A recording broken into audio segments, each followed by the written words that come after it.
the idea is to get your mindset to a space where you can be able to see opportunities. And I want to say this. A job is not the only way an income can come to you. How long do we have to learn this lesson? So think like the wealthy is think assets and not consumption. Yeah, thinking assets, thinking building generational. Thinking. You don't just build for yourself, you build for your kids with them so that they can move the wealth forward. That is why the wealthiest families, they are known to be wealthiest families, not the wealthiest person.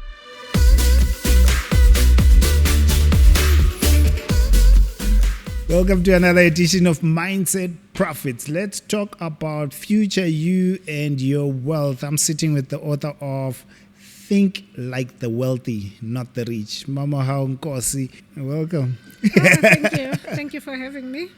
So, how are you? I'm good. I like the title of your book. Mm-hmm. Think Like the Wealthy, Not the Rich. Why did you feel it was important to split the difference? As much as we shouldn't judge a book by its cover, often people do. So it's just to grab your attention, number one. Number two, it's to just get you thinking. What could be the difference? And most likely we explain it differently. But I explain it, in fact, I do dive into it in the book to say, being rich, uktandima, like loving money, and all about money conscious.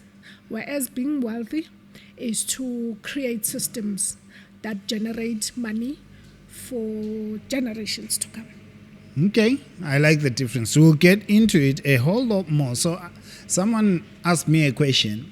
I was talking sometime about how it took me about 10 years to rebuild my life after losing everything, after ending up in the dangerous D's. I'll make a video about that whole process. It's too traumatic for this. But I was saying it took me 10 years to sort of rebuild my life and come back. And they were asking, now that you know what you know now, how long would it take you if you had to lose everything now? I had never thought of that question. That if you lost everything that you have now that you know what you know, how long would it take you? The question was, would it take you 10 years still? Obviously not. Threw I me don't back. think for you, ne? No. I randomly just said it would take me 3 years. I wasn't even thinking, but it felt like it made sense. Yeah, look, I don't think one can put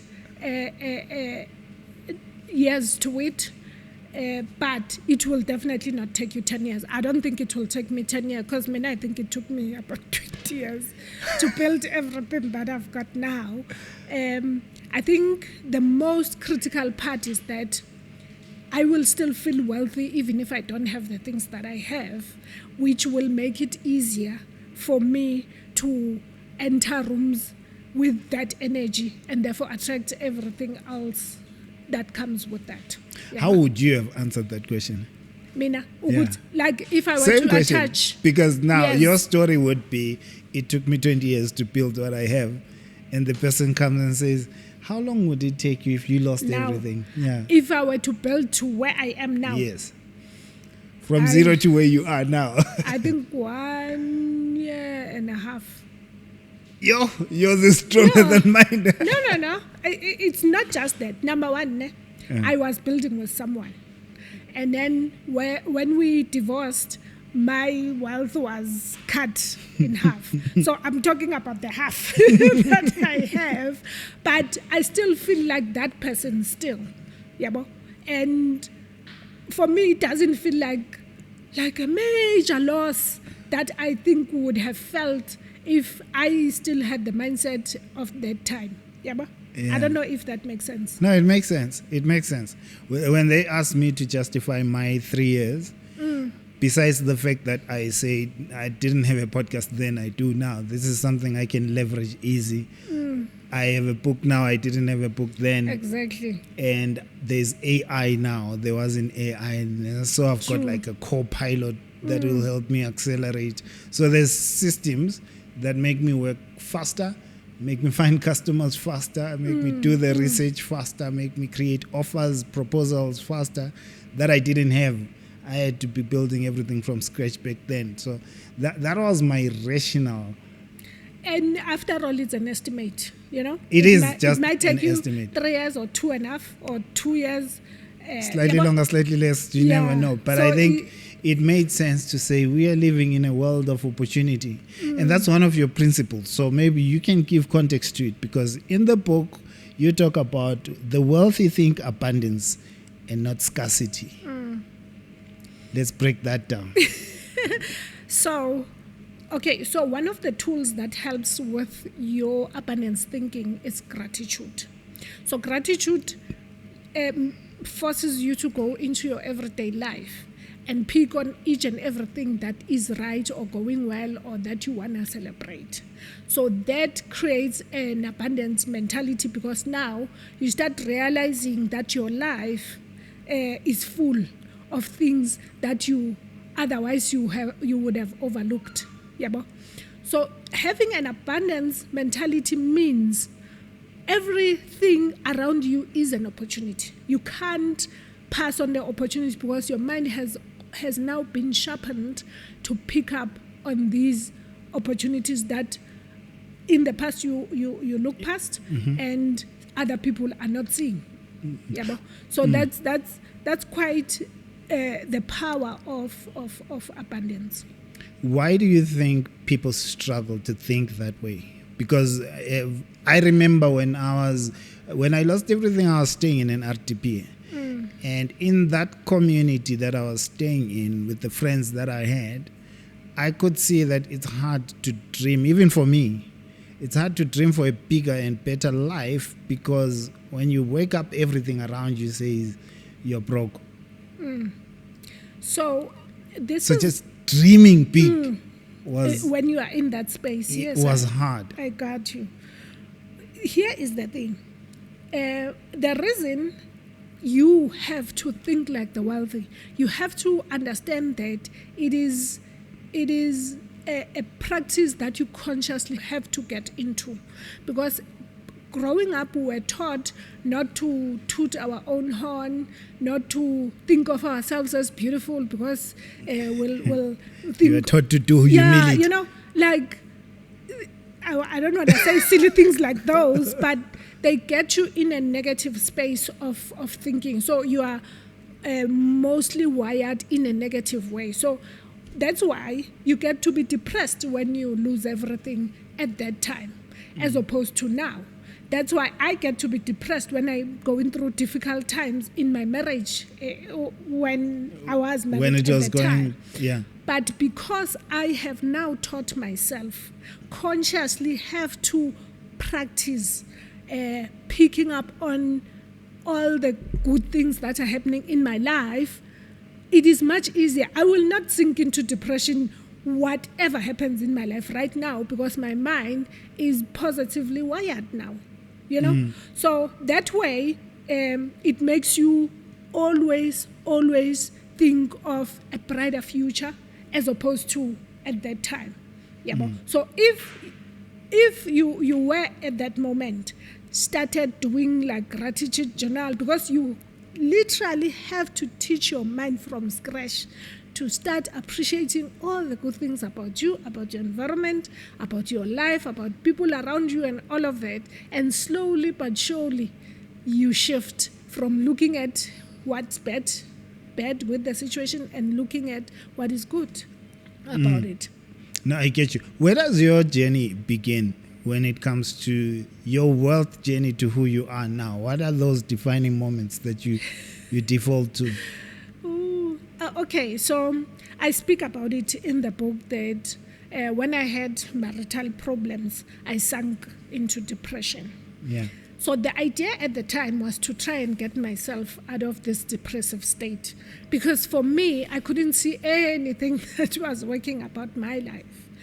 And this is why I'm also grateful that we live in a time that we're living in.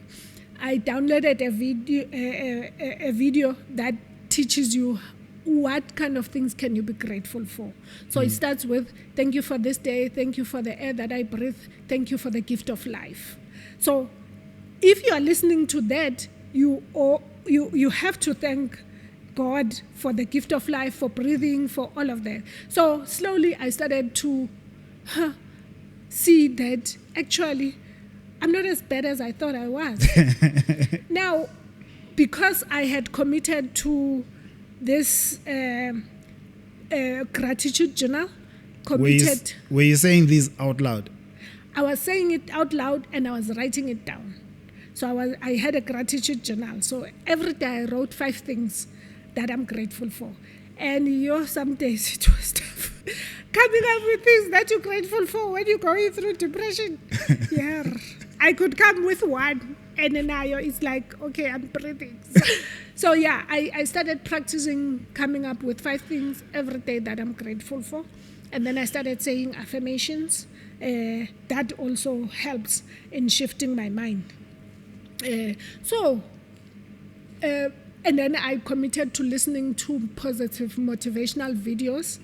So that's when I realized that I'm powerful, and I can do and start anything. And that's when I wanted to teach people, because the idea as well was so that nobody had to go through what I went through.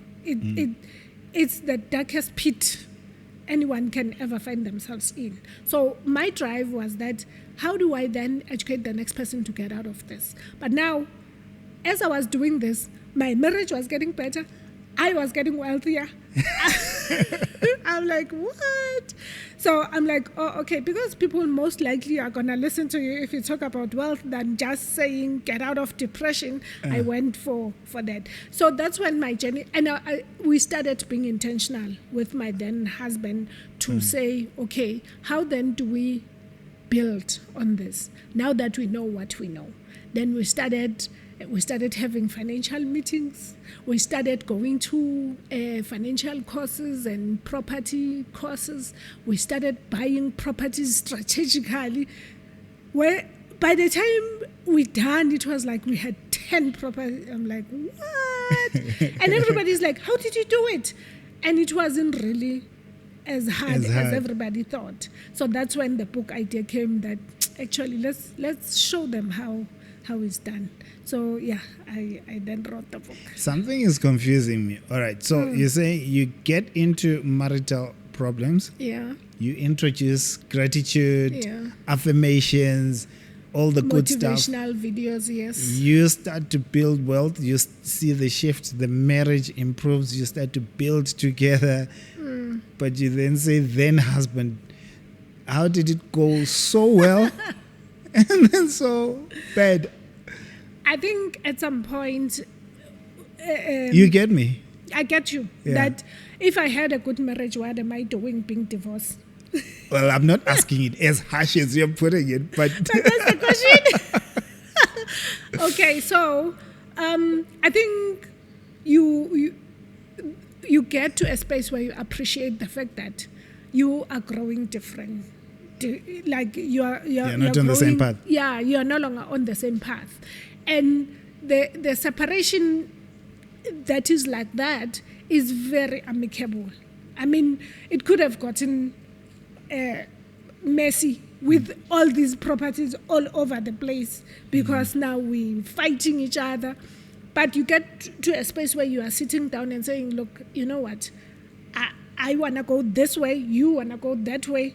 Let's find a way to, cut ties because of that. And it doesn't make the other person a bad person or you a bad person. And not that we don't have our mistakes in a marriage environment. It just means we want different things. So we then ended the marriage. Did you continue with the gratitude and the journaling and after the divorce? Actually, even during the divorce, because I was grateful that we are amicable. We can be able to say, okay, take this one, I'll take this one, all of that.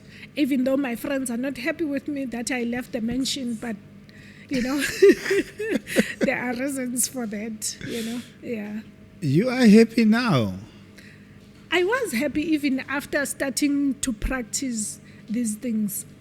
So it was just a matter of we're no longer traveling the same way. So How do I remain grateful if I'm still living in an informal settlement and I lost a job and I'm struggling to get a job, I'm struggling to get the degree I want?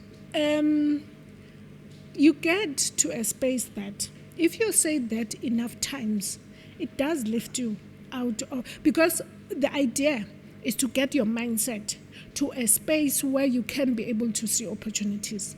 And I want to say this: a job is not the only way an income can come to you. How long do we have to learn this lesson? Because, like, the fact that you don't have a job, it is not the end of the world. You can find other ways to bring income to you. People have done it. So it's just a matter of, if you change your thinking, everything around you becomes an opportunity or a resource you can use to bring money to you. People have put kids to school because they're making amagwinya, fat cooks, you know? They're not going to a job or whatever, but they make fat cooks and are able to put all their kids through school.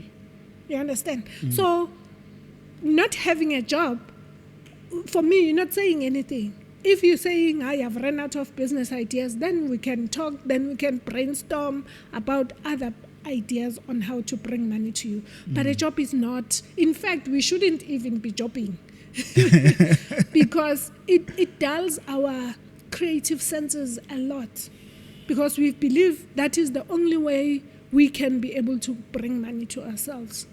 And if we do that long enough, we stop thinking to find ways to bring value into people's lives and therefore get paid. And I think when I'm listening to you, what pops to my mind when I'm thinking gratitude in the way that you're putting it is, the more you are grateful for the person that you are, you start to see some skills that you have that you are not using, people that you know that you are not leveraging. Because I remember when I was depressed, there's a time when I came out and I was telling a good friend my story and what I had gone through. And they were saying, she actually cried and said, how could you go through all of that and not even call? Like oh, okay. And I think the reaction and the tone in how she said it made me realize, literally, I didn't have to suffer for 5 years. This is a person who could have helped. At least brainstormed ideas, at least done something. And she was willing, because we were that close as friends. But you know, when you're depressed, you lose sight of friendships like that. You're putting it very well when you say you lose sight. Being depressed is losing sight of what is good about your life. Essentially. Yeah, it's like you just see darkness. And then when you train yourself to start seeing not just value in yourself, but in everything that is surrounding you. There are people who are using garbage to create art. They're using garbage to create other things that add value into people's life. I know a lady who does amatray using bottle caps. So they sell that and it becomes beautiful art or ornaments and trays. So you cannot see a garbage as a resource if you are in a space of being defeated of being lost and hopelessness. So yeah. I like your expression. Yeah, I'm breaking everything. But it's okay. It's okay. We'll manage things. We'll fix after. So when you look at that, I want to go back to the first question that we were on, how long it would take you. Because one thing that we've spoken about now is that there is you, the person going through the situation. If you are more grateful and more aware of the opportunities around you, you can win faster than if you stay locked into a depressed state. But there's people around you, people who believe in you, people you can trust, people who want to help you. And then there's these systems that keep coming, the technology that's now available to support you. And for most people, actually for everyone, it's not as hard to access. When you look at that, have you helped people plan, like come up with a 10-year plan of how to change their lives? What would that look like? Or if I said I'm broke now, what would my 10-year blueprint have to include if I want to transform my life and my finances? But the most important thing is that you have to champion your journey. So in other words, you are the one who has to tell me that this is where I want to be in the 10 years.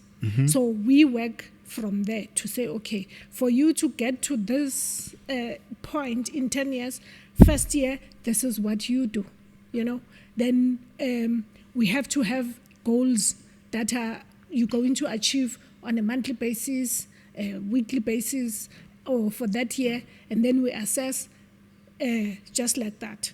Because you don't just come and say, take me out of poverty, but you don't have a plan of where you, because the visualizing must be done by you, the heavy lifting must be done by you. I just come with a plan based on what you tell me.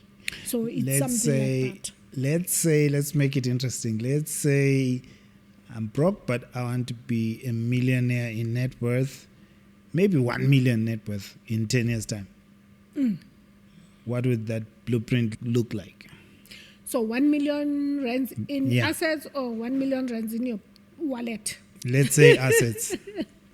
Let's say assets. Yeah, because if I'm living in poverty, I'm not name places, if I'm living in poverty, getting to 1 million in 10 years would be the biggest breakthrough of my life. Probably I would be the groundbreaker in my family. There are many people in that circumstance. So getting to a net worth, even in assets or a home or in cars of 1 million, is the biggest breakthrough of their life in this season that they're in. So being a millionaire rands in South Africa translates to 2 properties that are 500 rands each. 500,000, yeah. 500,000 rands each. So that's the picture I will have in mind. And maybe, like you were saying, you're talking cars and whatnot. But I'm saying to get you to that means right now you need maybe a pay slip if you are working, or you need an income of this much where you need to pay towards those assets that you're gonna have to get through the bank, because as black people we don't have monies lying around somewhere. So that's what it will take. I don't know if you think it's hard. For me it's very easy. So instead of paying for those houses for a period of 20 years, you pay them in 10. Then in 10 years we have 2 assets that you don't owe that are worth, and you are worth 1 million rands. That's your net worth. That's a nice, swift, easy answer. You made it look easy. Of course, it's not going to be that easy, because that means in a month I should at least have 10,000, more than 10,000 to pay off, and 10,000 is for 20 years. You see, so in other words, I need to find somewhere in my expenditure extra money to pay them off much sooner than the 20 years. So that's what it is. It's a matter of mathematics when it comes to property. And I'm making an example with property because I like the property example. It's lending. It's simple enough as well. I told you I tried property and got bent with the one that I bought, and I went passive. I'm sorry that I'm laughing at commodities and stocks and stuff, and that's been me. I love my play there, but property, I've been hanging around with Bomandi Laket and all these other guys, Bopesi and stuff. They've convinced me. They have 2026, go back to property. So I'll go back. But your example, that's like nailing the coffin, convincing. Yeah, having 2 people don't understand that. A lot of them, they are millionaires, especially the middle class, because they went and bought these houses that are 2 million rands, 3 million, 4 million, whatever, depending on how much you earn in this country. And then they've paid half the house by now, mostly. That means that net worth is $1 million. So we have a lot of millionaires that don't know that they're millionaires. Number one. Number two, they don't even know how to leverage that to build wealth or to do other things. When you say how to leverage it, what do you mean? I get it, but I want to hear it from you. If you've paid half of the money you owe the house, the other money you can still go back to the bank and borrow. Ne? You can borrow that money against your house. The house Yes. as collateral. As collateral, depending on what is the market value of the house at the time. So that collateral you can then use to buy another unit or flat or whatever to then generate income that's going to pay off this money that you borrowed or even pay off the whole entire loan of the house. So think like the wealthy is think assets and Yes. not consumption. Yeah, thinking assets, thinking building generational Thinking wealth. building generational wealth. Thinking see- leveraging what you have so Yes. that you grow faster because you've built an asset base. Exactly. I'm saying generational, it's important because people always ask this question of how long is it going to take for me to be wealthy?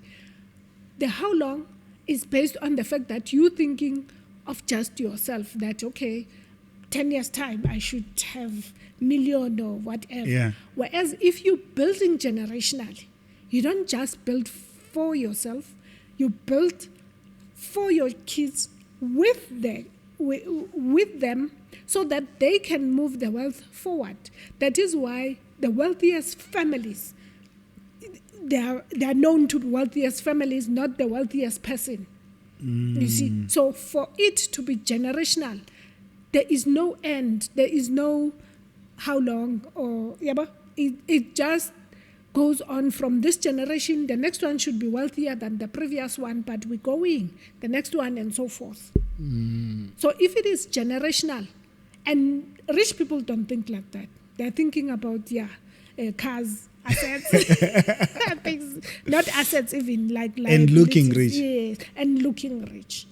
But if it is the generational one, then it keeps going. There was a client that I was talking to going through a divorce.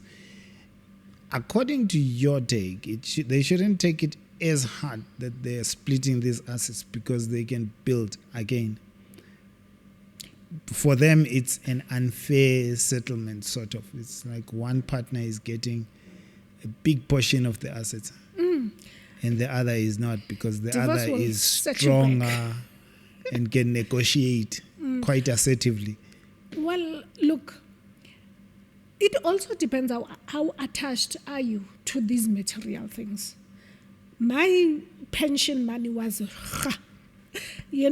so you need to be in a space where you are able to detach and know that I will actually build much more than This. few thousand rands that they took. It has to be that way. And a person who is comfortable with that must actually know and have some kind of a plan. Like I was saying, that it is very crucial to say, this is where I want to see myself in such and such a time.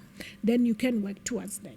And if you are in this journey, nothing that takes away from you phases you, because you will eventually get there. And this is why it's important to work on the mindset so that you don't get to a space where you feel poor even though you still have assets. You need to get to a space where you feel wealthy even before you reach that wealth. Okay, that makes sense. I think last question from my side. What are some of the habits of the wealthy that you like? Okay, I like. Yeah. Look, we've spoken about affirmations. We've spoken about gratitude. The other powerful one, and I know there's controversy around it, the meditation. So the meditation creates essentially a clear mind. That it creates a space where you can be able to think.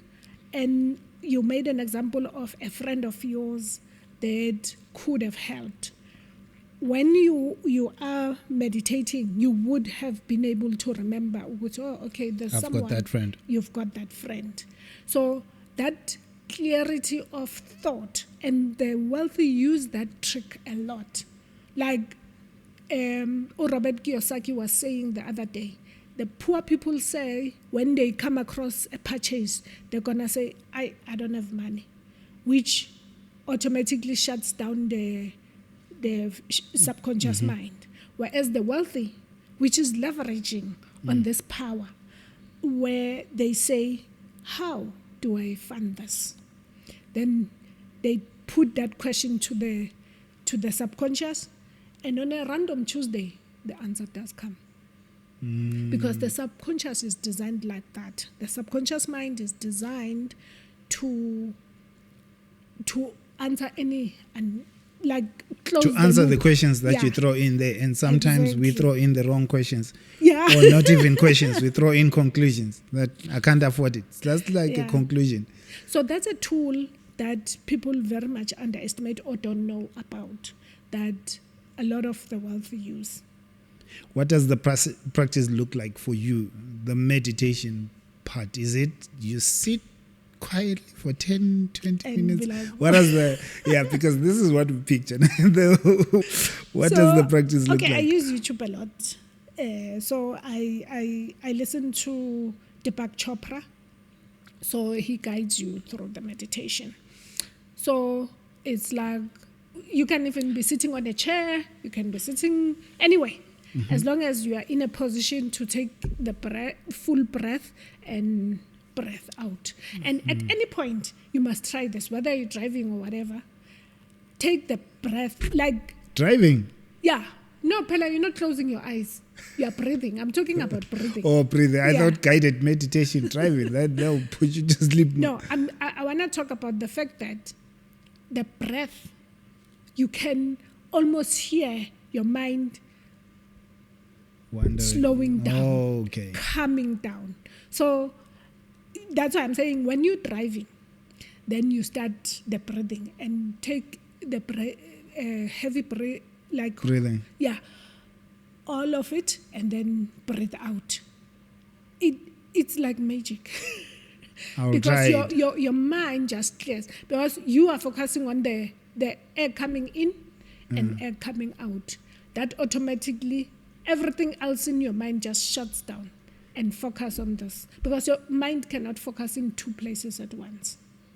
I get you. So here's what we're going to do. I think you You want can us link to up. do it now? No. I don't want to look weird. I tried it. I tried tried it in an episode some time ago. I think we were doing vocal training. So it didn't go well. No, the episode is there. It's live, but I watched myself and I look weird. I'm surprised they haven't deleted it. I hope no one is going to go hunt for it. I am going to go fight for it. But what we're going to do is we will put a link to one of them, maybe a breathing one and a guided meditation one that you like, in the description of this video, so that you can check those out. But there are many tools. Find the ones that Yes. speak to you and that work with who you are, because what I like might not be what works for you. So that's fair, right? Yeah, it's fair, but it's like now we're promoting other people on our channels. No, But it it's means fine. you need to go create one. I know. Then we Like put guided yours. meditation. Yeah. I don't do that. All I do is The just wealthy get you think to breathe. abundance. Yeah, They don't just- think I can't. No, not that I'm Got you. unable to. Hey, the author of Think Like the Wealthy just said I can't. No, that's not what I mean. No, I'm saying all I want people to do is just take a deep breath in and a deep breath out. Twice, 3 times, then you're done. You will see. All right. So since you don't want to There's your promote anyone, challenge. here's the look for guided meditation, look for guided breath work exercises. You will find the ones that you like. Do That's you do better. any breath work or? Breath work, no. Guided meditations sometimes. But when I've tried them, I saw that my mind is a bit untrained. Oh, yeah. 10 minutes feels like an hour. But they do help. But you don't have to be exactly 10 minutes. It can I just try be, and make it the 10. It's hard, but I but try. you're putting pressure on yourself and it's not working. It does help. But what I find helpful is prayer and reading. Yes. So I guess they do also help to focus the mind. But guided meditations, I like that a lot of them come with affirmations. Yes. And some are really powerful. It's things that you probably never say to yourself, but should be. So I thank you so much. What should we look forward to? And where do people find the book?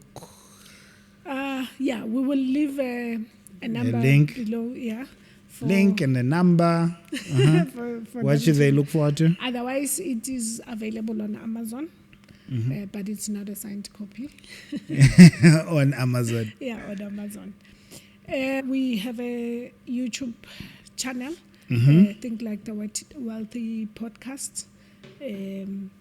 We had a wealth movement seminar, and the feedback has been amazing. So we thinking of starting to plan the next one for next year. So I'm excited about that. And I do give online classes for anyone who needs guidance for their wealth journey. It's not just about helping you with your money, but starting to see yourself being wealthy. Thank you. And thank you for joining us till this time. See you in the next episode, and may you have the biggest year of your life.